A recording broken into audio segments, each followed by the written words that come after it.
Welcome to 2 Minutes of Gaming, where we talk about the top video game topics of the month for 2 minutes at a time. I'm your host, Keenan, and today I'm joined by Justin here. How's everybody doing?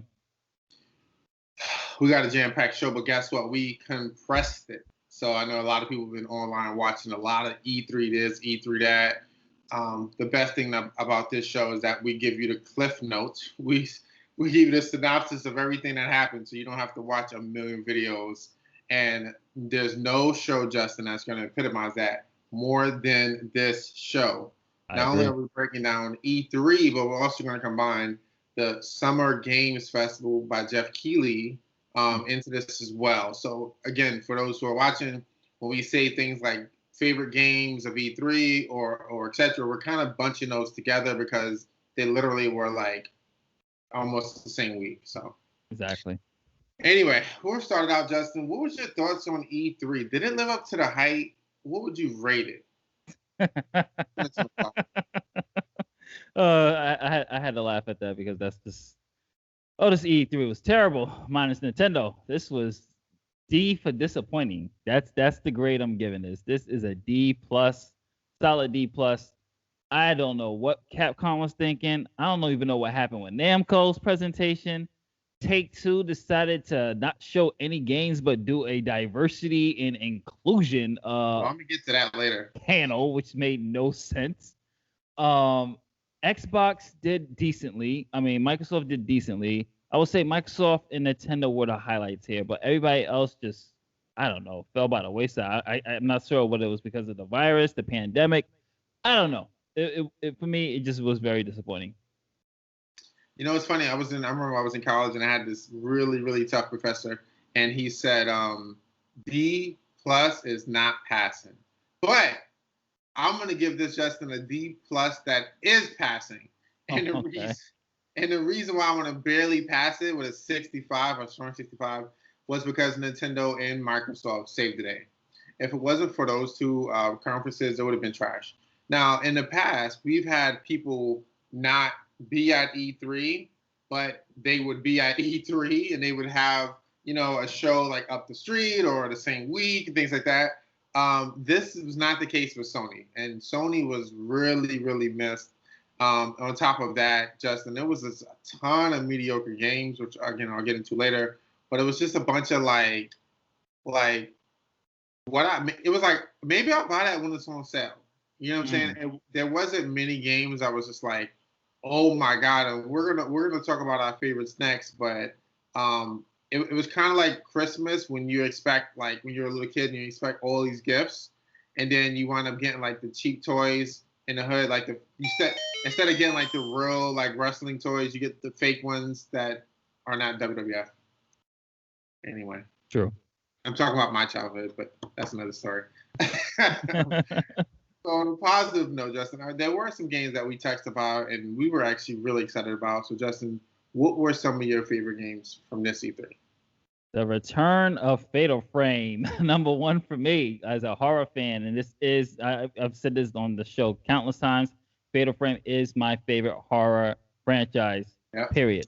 So to see the re-release of the Wii U game that most of us didn't get a chance to play because a lot of us didn't own a Wii U, this is a great time for me. So hopefully this, if it sells enough, hopefully Nintendo will wake up and go, okay, it's time for a new installment, or let's remaster and re-release the other ones for the Switch. So definitely that one. Breath of the Wild, of course. Metroid Dread Tales is just amazing. I definitely want to. I'm curious about what is it, was it Starfleet or so? The Nintendo. The Microsoft Star one. Yeah. That's an exclusive. Guardians of the Galaxy was the biggest surprise to me. I was not expecting another Marvel game so soon, but I'm really happy about it. And I'm just a little disappointed that they did announce it for the Switch, but it's going to be the cloud version. That's a whole other topic for another day. I'm going to give you my top three real quick, Justin, and you mentioned two of them. But I'm going to start with one that you actually missed. Forza Horizon 5. That I've been playing video games, Justin, since like 1988 around. And this is probably the best looking video game I've ever seen. Now, again, I know it's like, footage that was captured on the high-end machines and, all that, blah, blah, blah. But, dude, we know racing games really look good, and we know Forza games really look good. And I honestly I'm a bigger Horizon fan than I am a traditional Forza. So that was one game, Justin, that made me think, damn, maybe I need to get an Xbox. Yeah, same here. Look great. You already mentioned Breath of the Wild 2. I don't even need to mention that. If you don't know about Breath of the Wild 2's greatness, then you're not watching the right show. But then lastly, Tales of Arise. We talked about it off air, Justin. That game looks like a step higher and higher and higher from the previous 3 Tales games that we all loved. And the last 2 Tales games, Justin, were great. Exactly. Like Tony the Tiger. I really don't see those Tony the Tiger commercials anymore. You know, like because great. They're great. I don't really see that. I maybe don't play it in California no more. I don't know. Anyway, with good, there's always bad. So Justin, what were your disappointments? What were some areas that you mentioned some earlier, but what were some specific areas that really killed you during the C3? Capcom, number one. Like Capcom didn't really show anything really new. Was at least hoping for some type of another Resident Evil, since this seems to be coming like a every 2-year or yearly type of franchise now. The fact that Namco was the biggest disappointment. I was expecting to see some anime games announced, and it was just nothing. It was just like this one thing, and the biggest disappointment was Take-Two. Like no WWE, nothing. They just decided to just preach. So to preach to us about diversity and inclusion, I was like, yeah, I'm not watching this trash. And they got flamed for it, which is good. But I mean, Microsoft did great. I mean, I thought they did good for what they, Microsoft had an agenda, which was good. Nintendo did good. Bethesda, yeah. For me, Ubisoft, another disappointment. Square Enix, that was the biggest disappointment for me. Just the Final Fantasy Origins, not announcing the 7. It was just, yeah. My biggest disappointment was probably the fact that we saw so much DLC and like we don't want to see games that are already out. Like, oh hey, here's a new skin for this game that came out 2 years ago. Great, thank you. So that was one of my biggest disappointments. The 2K panel, you were right, Justin. I was actually hyped. I was like, wow, they're going to show a new wrestling game. Mm-hmm. Maybe we get to see a little bit of NBA 2K, and maybe they updated the graphics and things, and we'll see how great it looks. Nope, they rather talk about diversity. Okay, great. Change. And then lastly, even though Nintendo's was great, I would have personally liked to see the new Nintendo Switch. If it is there, I think they will still show it at a later point, and they probably want all the attention on that. But that would have been nice. And also my biggest disappointment was the Zelda collection. Instead of having actual like Mario-like collection, we got Game & Watch collection, which is not the same. Yeah, really. One thing that we didn't see, Justin, that I actually thought we were going to see, but it still may come out later. Before E3, there were rumors that the Steam handheld system was in the works by Valve. So, Justin, is this a waste of time? They were thinking about making the rumors are they're going to make a Switch-like handheld system and play Steam games. What's your thoughts on this, Justin? I mean, that would be great. So, because I could play Die in the Dark, handheld, shameless plug there. But yeah, I mean, no, but this would be phenomenal. Like, I can actually, because there's games I have on Steam because my laptop's complete trash. I will be able to play finally on this handheld that's just exclusive to the PC. So if they can get into that handheld market, they will actually I would say Valve will have a legit competition with the Switch Lite when it comes to handheld, because Nintendo has been ruling handheld since God knows, since Game Boy, so they have dominated and owned that market. They know that market. But if you can bring your Steam on the road with you and make it portable, man, and then find a way to just kind of make it 4K, man, it's going to be expensive. Don't get me wrong, but sky's the limit for them. Let me tell you, I've listened to some other podcast shows talk about how dumb this idea is. And let me tell you, they're dumb. Because as a Steam developer and as somebody who, like I said, actually uses Steam, I think it's genius because Apple and MacBooks are growing, but most of Steam games are not for the Mac. And the fact that I'll be able to get a console and download. Sometimes, just remember you was texting me a while ago, like, hey, Sega's having a sale. They got all the classic Jetcon radio, all these games on sale. I was hyped. And I was like, I go to the thing and I'm like, oh, it's not for Mac. Great. So that sucks. So if they can create a Steam console and then have, right, as a developer, right, they're probably going to want to emailing the developer saying, you know, if your game meets these requirements, you know, put a little mark on it and says that it's Steam mobile compatible. And then that's what's going to happen, Justin. We're going to like seeing all these games with a little check mark or something that has Steam mobile capability on it, and then we'll know. Now, just to the full disclosure, they have not emailed me that yet, and when they do email me, I can't tell y'all. So, but that's how it's going to work. Just saying, and I'm not saying it. But anyway, a little more negative note. Five Nights at Freddy creator has retired from creating video games. He says he still will make video games for his children and on the side as a hobby, but he is done professionally. This all has come from because he had a lot of controversy, a lot of blowback, a lot of negativity, because it was leaked that he was a big Republican donor. When we talking about Republicans, we're not just talking about Trump, Mitch McConnell, as well as some other Republicans who are not fan favorites. We'll say it like that. Exactly. So he's pretty much got canceled for supporting the Republican Party. So what's your thoughts on this, Justin? Is this cancellation justified? Of course not, because this is American rights. He can vote for whoever he wants to vote for. And if people on the far left got a problem with that, then you should not be an American, and you should go somewhere where you live in a dictatorship where they tell you what to do. Oh, wait, that sounds like where we're heading to. But look, I'll put it this way. You have the God-given American right to vote who you want for. If he wanted to vote for Trump, that's his God-given American right. If he wants to donate with his money, that's on him. You people, these crazy nut jobs were sending death threats to him and his wife, hoping that she gets a miscarriage. Oh, he's hating on the LGBTQ. And it's just like, it's just disgusting, man. Like, this is what happens when we make everything political, when it's not political. His political ties or his political, who he votes politically should not affect his work or have any reflection on his work. You play Five Nights at Freddy, you don't see anything Republican in there. It's a story in its characters. It's its own world. That's how it's supposed to be. People need to chill the hell out, relax, and understand that, remember, kids, people have different opinions. People have different beliefs. That's called individuality. That's what makes us human. That's what makes us great. That's it.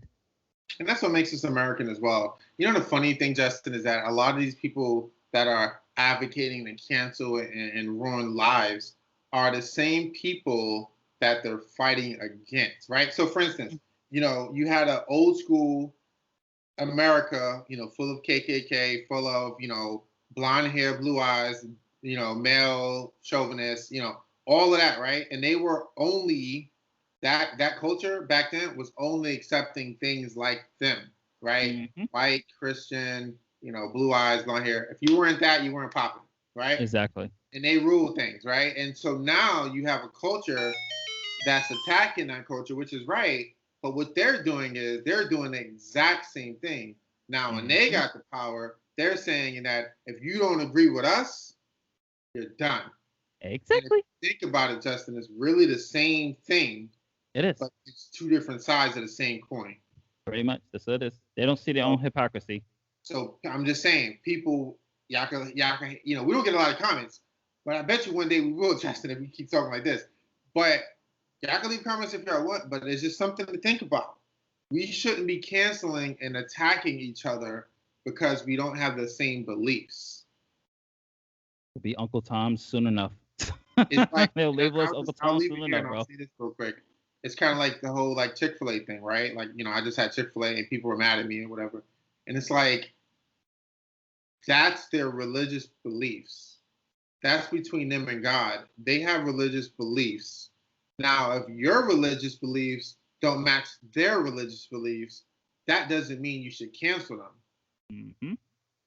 We all have different religious beliefs.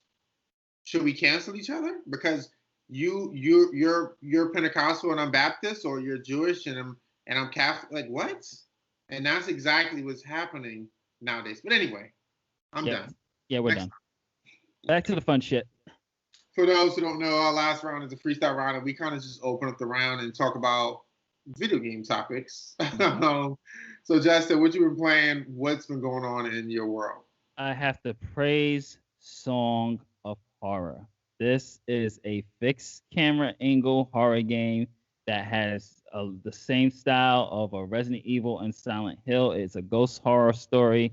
And the great thing about this not only is the lighting, the sound design. Like I'm almost done with my review, but the sound design is what really, really brings this thing home. And just the fact that there's scares in here, legit scares, but it's not like a jump scare. Like, no, the jump scares are so meticulous, and everything is based on how the scares happen based on how you play. So if you're running around a lot, the ghosts are gonna come for you. If you walk around too much, if you're walking or you're taking too long, the ghost comes. So everything, the AI in this is really smart. Like you think something's gonna happen, it doesn't happen, and everything happens so unexpectedly. So definitely, I want everyone to check out Song of Horrors on Steam. Came out Steam last year. Finally came out for the PlayStation 4 and I think Xbox as well.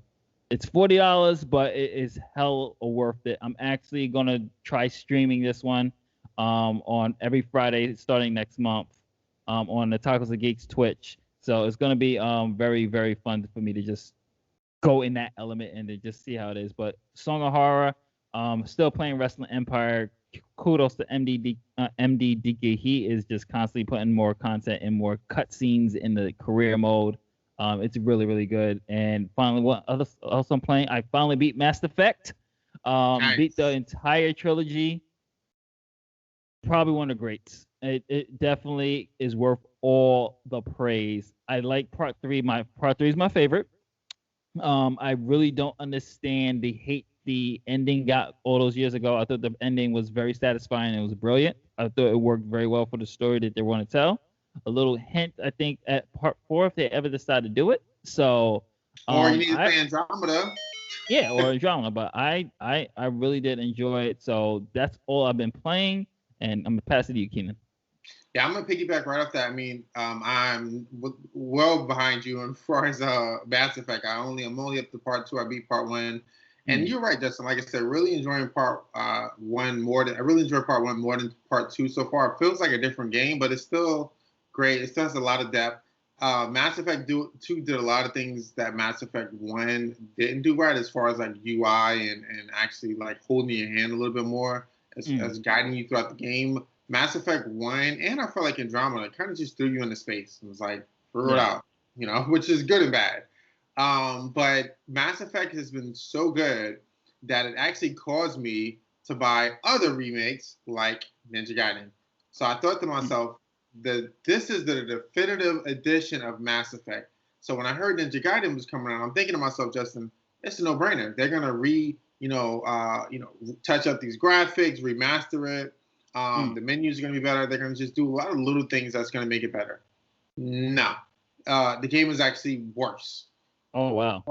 Graphically, the game you can see side by sides is actually a little darker, Justin. It's not the same, I guess, brightness or hue that the previous games had, which is not good, especially part 2 and 3. Part 1, you can argue, looks a little better. So graphically, you can argue it's worse.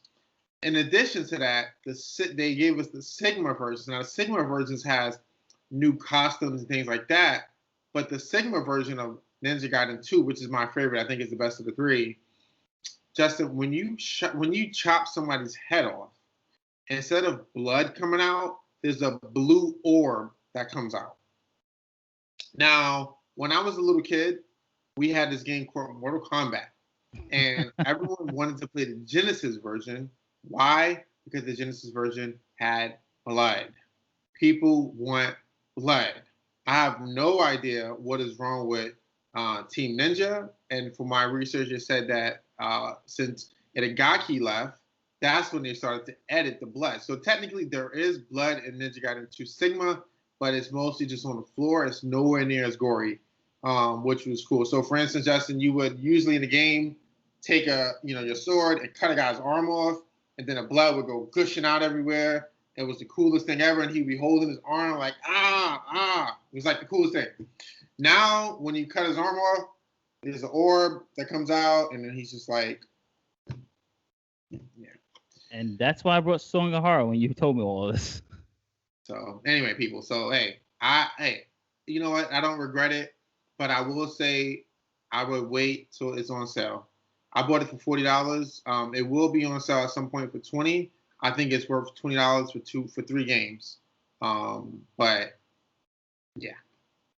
Anyway, that's it for this show. Thank you guys for listening. Don't forget to, I always forget myself, but don't forget to like, comment, subscribe, put on your notifications, all of that. You finally did it, folks. Huh? You finally did it. Finally did it. It took me 2 years to finally do it, but I did it. Before we go, Justin, any last words? No, really. Of course, like Keenan said, just like, share, and subscribe. Hit that notification bell. Definitely check out Song of Horror, man. Like, I can't praise that game enough, man. I'm really looking forward to seeing what Nintendo is going to be having for us. It's going to be a very spendy rest of this year when it comes to games. A lot of games coming out, so I'm looking forward to talking about some of these titles. Yep. All right, y'all. See you next month. Later days.